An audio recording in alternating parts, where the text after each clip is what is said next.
Ngayong araw, magluluto tayo ng kare-kareng buto-buto ng baboy. Magmamarinate muna tayo. Ayan, nilalagyan ko siya ng toyo, yung ating buto-butong baboy. At nilagyan din natin ng, ayan, pinipigaan ko po ito ng kalamansi. Siyempre, sinala natin yung ating kalamansi para hindi kasama yung mga buto ng kalamansi. Parang pampalasa po kasi para kumapit yung lasa sa karne, kaya kailangan natin i-marinate at pampalambot din.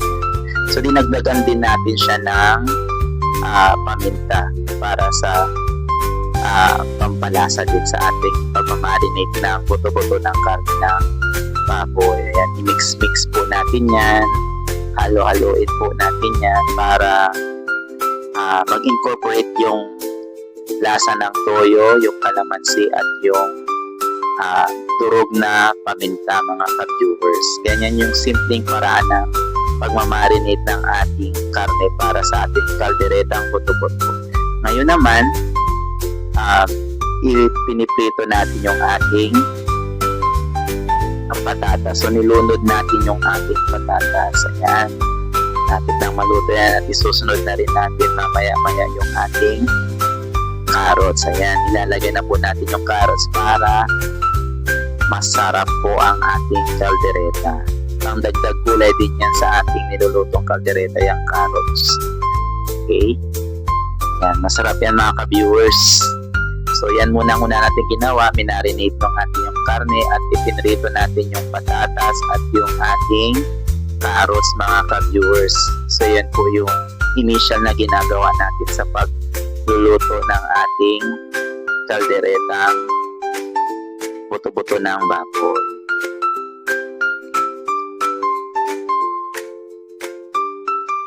Ayan naman, iahaw na natin sa dusa o sa kahirapan ng ating patatas at carrots, mga ka-viewers.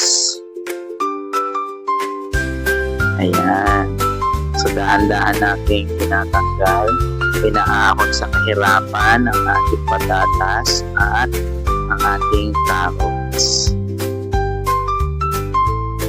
Kahit simple lamang yan, kahit sariling pangulam, pinrito pa rin natin para mapakita natin tamang paraan ng pagluluto ng kaldereta. Yan, bawang at sibuyas. Tayo naman ay mag-saute o magigisa ng ating bawang.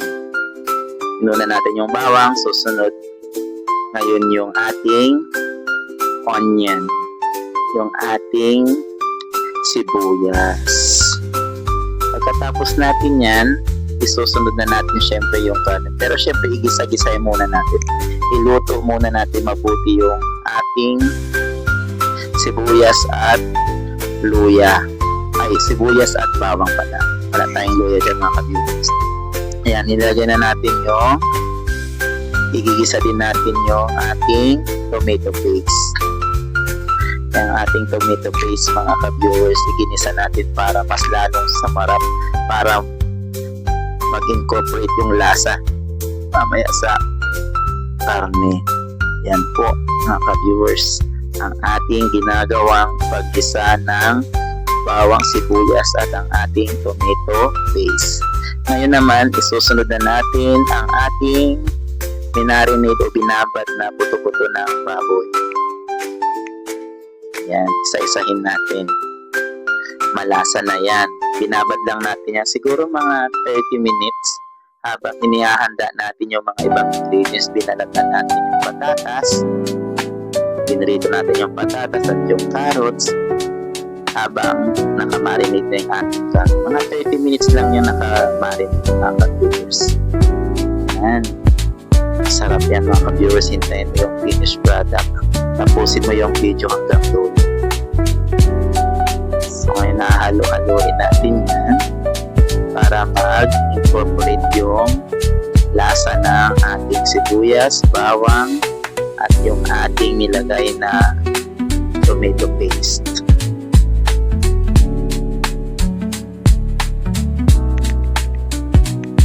Yan, takpan natin, mga ka-viewers, para maluto yung ating karne. Ayan, hahalo Haluin natin para mag-incorporate yung lasa sa karne para masarap siya. Para lumuot ang lasa ng ating mga ingredients. Kailangan natin itong ihalo-halo ng bahagya. Yan, takpan po natin mga ka-viewers. Yan po ay kalderetang buto-buto ng baboy sa halagang 200 pesos na binili lang sa palengke. Dagdag naman natin ang ating laurel o bay leaf. Pampabango yan, pampalasa din yan. Yan, nilalagay agad yan. Siyempre, kaunting tubig para mas steam yung ating karne, maluto yung ating karne mga ka-viewers. Okay, lakasan natin ng kaunti yung apoy. Antayan natin yan na kumulo. Yan. Ihalo natin. I-mix po natin mabuti para sigurado equal yung lasa niya.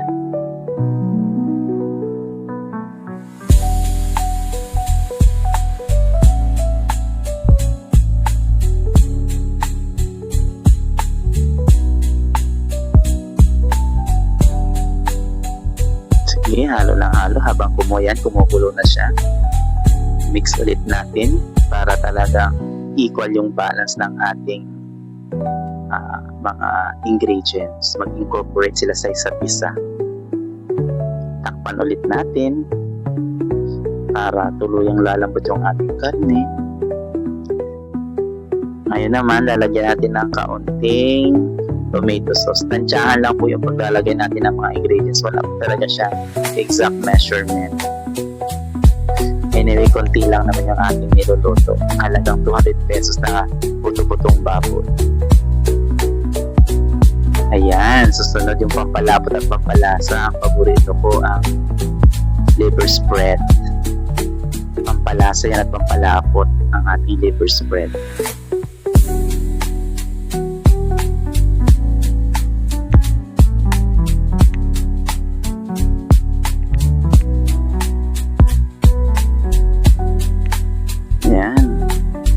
Inuubos natin yung laman ng lata, sayang kasi pampalasa yung liver spread na yun. So ayan, mix lang natin. Yan talaga yung isa sa nagpapasarap sa atin, pagpapasarap ng ating kaldereta, yung liver spread. Yan ay dapat hindi mawala pag tayo nagluluto ng kaldereta. Kahit anong karne pa na ikakaldereta natin, dapat merong liver spread pang masarap talaga. Tikman natin kung anong lasa. Ayan, masarap na yung ating nilulutong kaldereta pero hindi pa kompleto yung ingredients niya. Hindi po pala ako naglagay ng asin dyan, ng bitchin, magic sarap, oyster sauce. Di po tayo naglagay. Toyo lang na minarinate natin. Kasi yung tomato paste, tomato sauce, may mga pampalasa na rin kasi yan. Ayan, nilagyan natin ng ano bang tawag natin dyan, green peas. Pampasarap din yan. Ang texture din sa ating niluluto. Additional texture sa ating niluluto. Yan, kumukulo na, nilagyan natin ng kaunting paminta maliban doon sa paminta nilagay natin sa minarinate. At dagdag tayo ng paminta. Ngayon naman, idadagdag na natin yung ating pinirito, yung fried na potato at saka carrots. Kasama na rin yung bell pepper dyan, yung capsicums, British English. Ayan po mga ka-viewers, talagang magmumukha ng masarap. Palatable lang ating nilulutong kalderetang buto-buto ng baboy.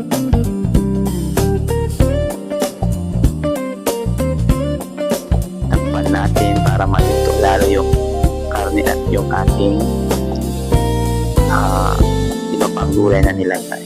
Haluin natin para mag-incorporate lahat ng ingredients at lalo na yung lagay natin patatas at carrots. Ayan, sarap na mga ka-viewers. Takpan ulit natin para maluto na lahat. So yan yung natirang Nestle cream nakalagay sa ref para hindi masayang. Ilagay na rin natin yung natirang Nestle cream. Pagpalasa din yan, ipaka-creamy ang ating Nestle cream. Ang ating cream. Yan, bahagyan natin halo-haloin para ma-distribute yung ating ilagay na cream sa ating kalderetang puto-putong baboy. Actually, optional lang naman yung ating Nestle cream na yan kasi tira-tira lang yan para lang di siya masanay. So, ako lang yata naglagay ng Nestle cream sa ating kaldereta. Kasi yung iba nilalagyan nila yan na peanut butter. Pero ako ang nilagay ko ay Nestle cream kasi yun ang available. Mahal na kasi paglalagyan pa natin ng peanut butter. Yung maliit na bote, parang 45 pesos. So, idadagdag na rin natin yung ating cheese para mas lalo maging masarap. Additional texture din siya. Cheesy yung ating nilulutong kaldereta. Yan. Napakasarap mga ka-viewers. Naaamoy ko yung ang bango-bango ng kaldereta. Sige, dagdagan pa natin ng cheese para maging cheesy yung ating kaldereta. Malapit na pong maluto ang ating kaldereta. Takpan na lang natin at syempre mga ilang minuto na lang, mga isang minuto na lang luto na yan mga ka-viewers. Napakasarap ng ating kaldereta. Yan mga ka-viewers, luto na yan mga ka-viewers. Huwag niyo pong kalimutan mag-subscribe at saka mag-like sa ating video. Please comment also kung ano yung nagustuhan niyo sa aking niluto. At kung paano pa may improve yung aking kaldereta base sa inyong nakikita sa aking pagluluto mga ka-viewers, comment down below po. Maraming salamat po sa pagsubaybay. Ayan, patay na natin at luto na ang ating kaldereta.